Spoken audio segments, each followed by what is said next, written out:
me, Mario.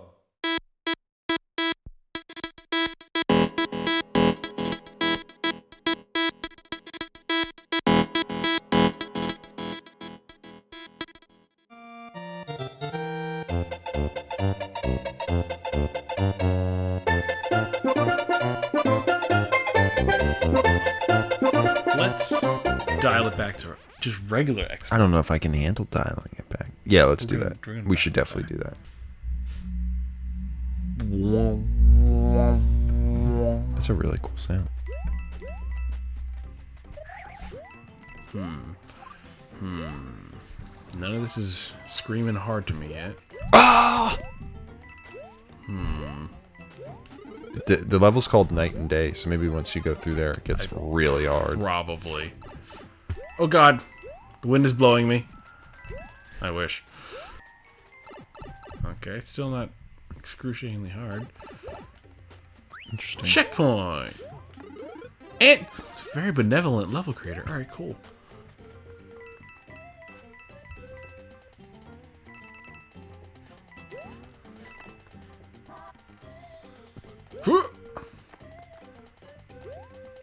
Nope, can get the 50. Ooh, nice. Okay, now you gotta go through night again. This is interesting This level level design. creator is very nice. I fucked up. That was me, not the level creator. That was on me. Fuck. Still, good run. Good run to start. Alright, Maybe this is what we should do. Just play on super hard and then like go back and be dial like, it oh my back. god, Mario's so easy. That's how I used to play games. Okay, let me see how hard this can be, and then I'll, play it on easier. I played Madden like that all the time. Until I played with your friends, and it's like, fuck this game. Yeah, fuck Madden. I hate it so much now. I say fuck sports games as a whole now. Yeah, I just have no interest. Oh, wow. Yeah.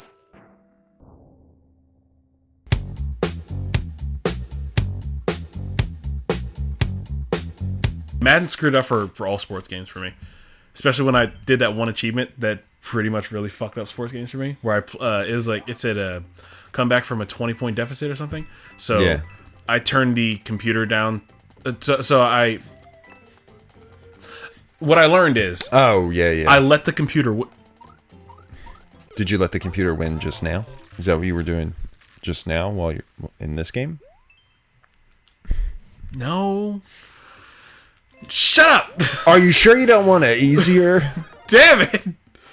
Anyway, I let the computer win. Like, I let it kick my ass for the first, 3/4 of the game. Yeah. And then I turned it down to super easy, and I'm like, oh, so this is what it's like. This is why the computer always kicks my ass, because it's letting me win until the very end. And then I was like, I don't want to play this game ever again. Because now I understand the computer is just letting me win. You saw through the deception kind of thing. Well, I mean, honestly, that could ruin any game for you. Like, Metal Gear. The game knows where you are. Those characters technically know you're hiding there. They're just pretending like they don't see you. I think there's a difference, though. While you absolutely are 100% correct, I think that games like Metal Gear and Mario and Dark Souls and Bloodborne, they're set on a parameter of this is what the game can do. Mm-hmm. So this is what this is the level, no matter what, the level which the game will let you do. Right. Whereas in sports games, it's when you press the button, the game knows what you're doing, period.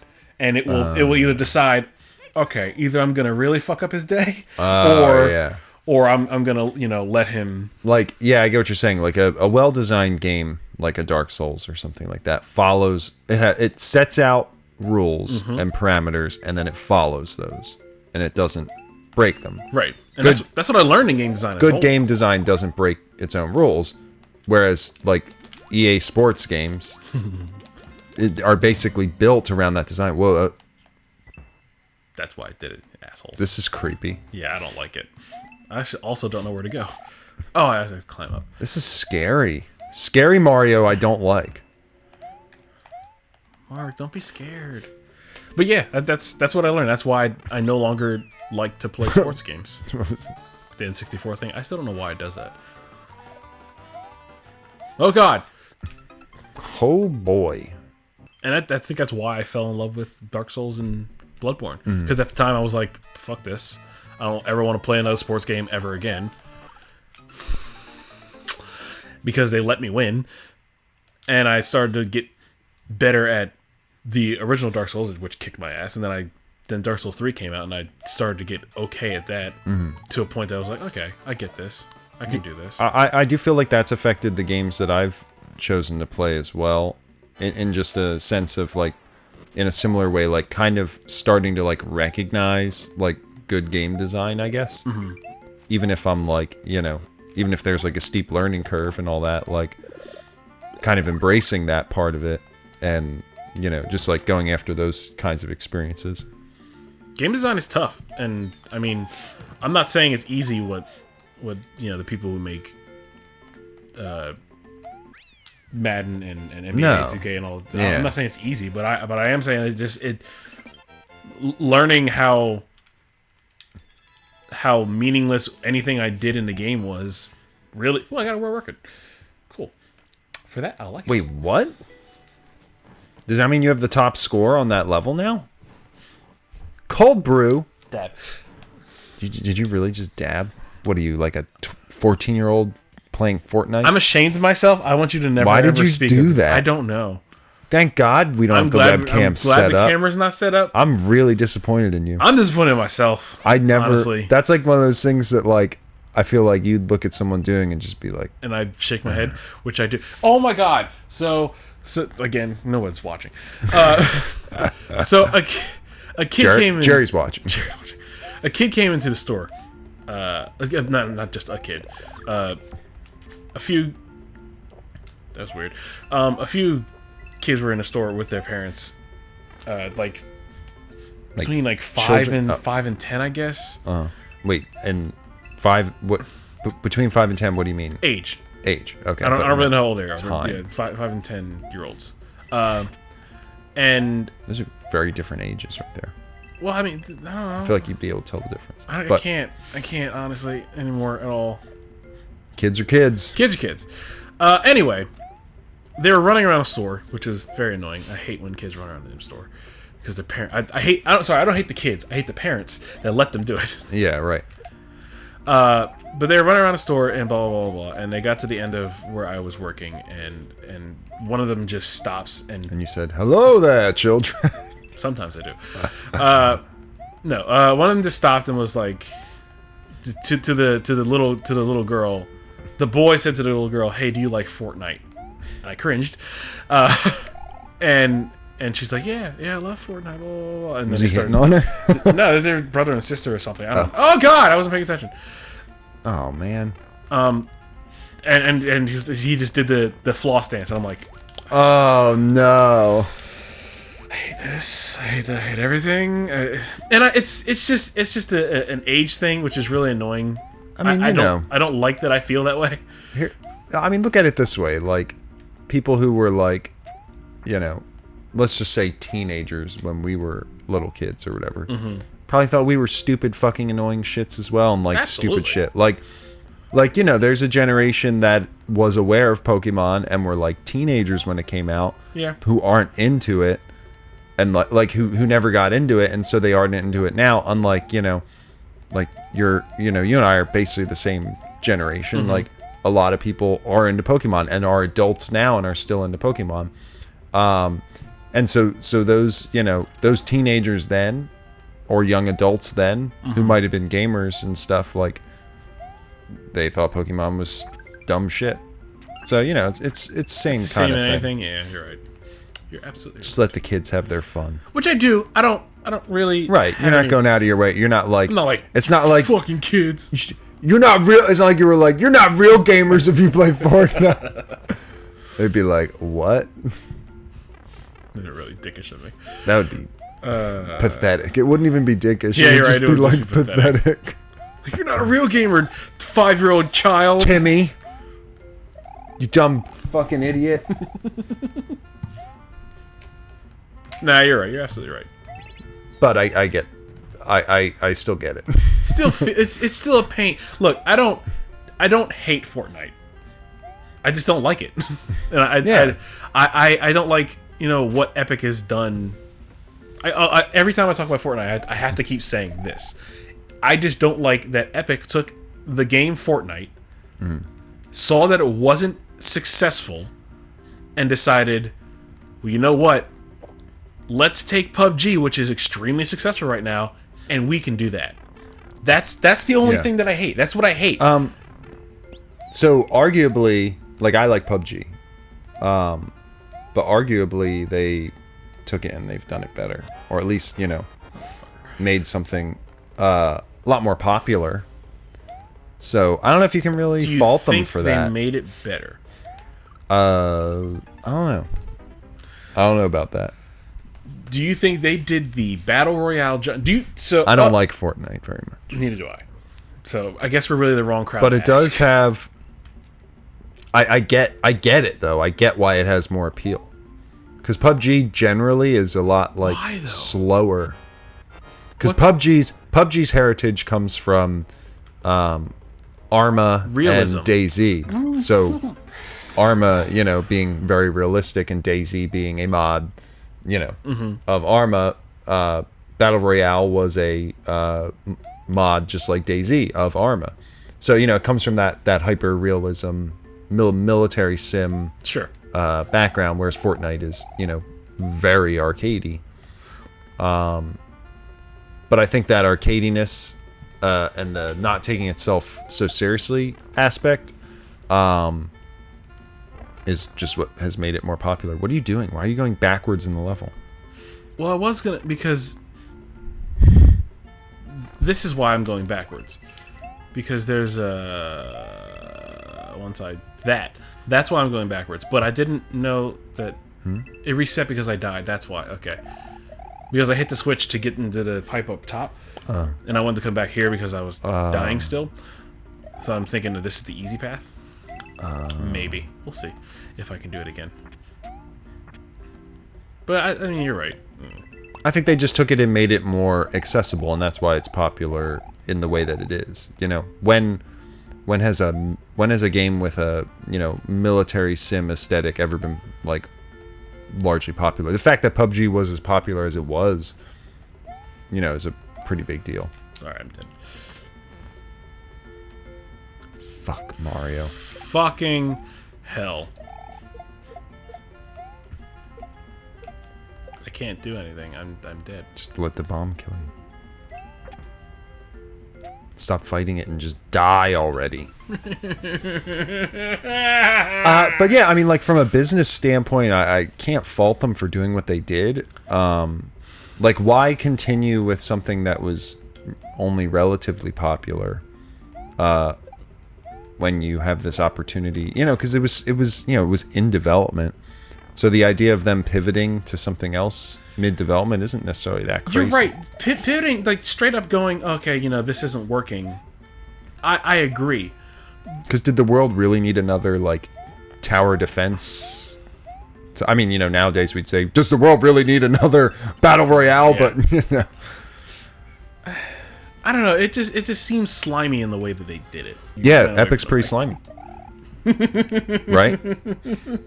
No, I'm just kidding. Epic's fine. I don't think they've done. I don't think that anything about that. So the only part that's weird is that people paid for early access to a game that they thought would be one thing, and then it has become another. I don't think they've continued development on the. You're talking about PUBG? On the PvE. No, I'm talking about Fortnite. You're talking about Fortnite. Okay. I don't think they've continued with the development on the PvE gameplay. I think it's all been the Battle Royale stuff. Well, yeah, I don't think they've done So to me, that rubs me the wrong way. Just because, someone, gave money to this company. I was right. Oh, whoa. Did you find the easy path? I found the easy path. Gave money to this company for, one experience, and then it became something else. But that's kind of the dangers of early access and that kind of thing. You kind of have to acknowledge that possibility. I mean, even if you've done Kickstarters or anything like that, it's So it's a conversation that I wanted to bring up for the next podcast, which we'll do very soon, I'm guessing. Probably in the next week or two. And I know we've definitely had this conversation before about, what do you call it, games as a service and free-to-play and all that, and where games are going. Yeah. And I saw this, they had this conversation on Kind of Funny Games Daily. And it sparked me to want to have this conversation with you guys. But do you think that games as a service, is good or bad for video games? Now, games as a service is like the Destiny type model. Yes, but it's also just like the video game model at this point. So, I'm actually a little hazy on the definition of the games as a service thing. When they say that, how do they mean it? Like a service in the same way that like your cable is a service, or internet. The way I there's a constant, essentially there's a constant flow of your cash to the developer, yes. Right? Yeah. So they monetize the game. Yeah, okay. I just wanted to make sure that I was understanding it correctly. But the side of it that I think that I'm definitely questioning, and I think everybody is questioning, is the fact that a early problem that I was having when we started our podcast is that games are still just coming out incomplete, which is why the games as a service model is what it is today. Like, games can come out and say, oh, we're releasing our game in September 2019, and it comes out and it's like, oh, cool, the game's not done. Right. Or the game is clearly missing a mode or story content or something. Right. Like we've gone off on this multiple times. Yeah. No Man's Sky being probably the first major one that we on our channel kind of I think it's the first one we went at. And to their credit, they've turned that game into close to what they promised originally. But I don't think that makes up for releasing it in the way that they did. But the question is, like, makes up for is different. Like the game, I know you've gone. I can't get back through here. I know you've gone back and played a little bit of it. I haven't touched it since the day I bought it, honestly. Wow. I just love the concept so much. That's what keeps bringing me back. I love the thought. Yeah, I love the concept behind it, but just like you say, like, the way that the game came out wasn't finished. Right. It clearly was. I think that was wrong. I think that was completely broken mess. Yeah. But I don't think Hello Games was Hello Games, right? Yeah. I don't think they released the game with the intent to deceive people. I don't think so either. I think that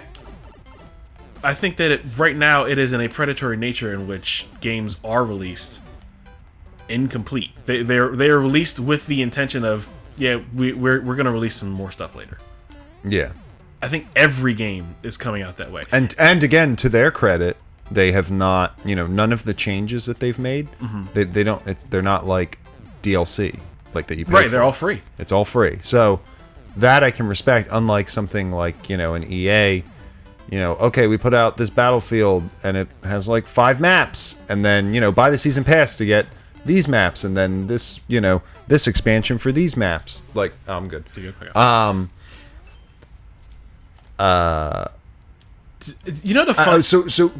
There's a way to do DLC. There's a way to do expansions, and I feel like that has become like so corrupted.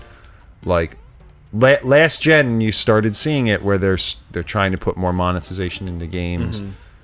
Having more add-on stuff. But even at that time, it was like you felt like you were getting bang for your buck. Mm-hmm. Like I'll use like the BioWare RPGs of last generation as an example. Like you would have Dragon Age Origins. There's the full-on expansion, which was like a traditional, kind of experience that you would get from like a PC expansion, which was like $30 or $40. And then you had smaller content, which some of them were like $10. I think some were $5. And for the most part, I felt like they were like well priced and reasonable. But I think that these companies at this time, this was after BioWare was bought by EA, that they started doing this, and you saw it in Mass Effect and you saw it in Dragon Age. They were kind of testing the waters, and very quickly it became you're not getting your money's worth from these DLCs. Right. I think now with all the pushback, we're finally seeing a change to that. But that's, again, yeah, like you said, where the games as a service model kind of stepped in to kind of take that place. We're getting into a lot of stuff that we always talk about, which is fine because we're not doing our podcast anyway. But and we only have like 10 minutes, this is like a prologue, I guess, to what we normally do. To what we're going to talk about, I guess, in a couple of weeks when we talk about this topic. So we're not going to go too deep right now. I always bring up Destiny, so I'm going to bring up Destiny Go again. ahead. I bring up the same games over and over again. You have your examples, that's fine. As much as it pains me every single time that I play Destiny. And every time they release, which has been 2 different releases, that they keep doing the same thing over and over again. But I don't. So even though they were screwed by Activision, in all the happened with them with their release, with all their microtransactions, which weren't even bad microtransactions, but they were microtransactions in a game we weren't expecting to have microtransactions. But I think that Destiny 1 released as a. That was weird. Destiny 1 released 100% incomplete. I believe from the day that I picked up that game that I was beta testing Destiny 1. Destiny 1 eventually, got where I think it should have gotten. It made it to... It made it to a serviceable game by like their 2nd or 3rd expansion. I got to make this quick so you can actually leave. That's fine. It made it a serviceable. It made it what I believe a complete game by their 2nd expansion for Destiny 1. Destiny 1, and I was super happy because it was finally happening. Like, okay, cool, we finally got the. God damn it! All right, we're done playing.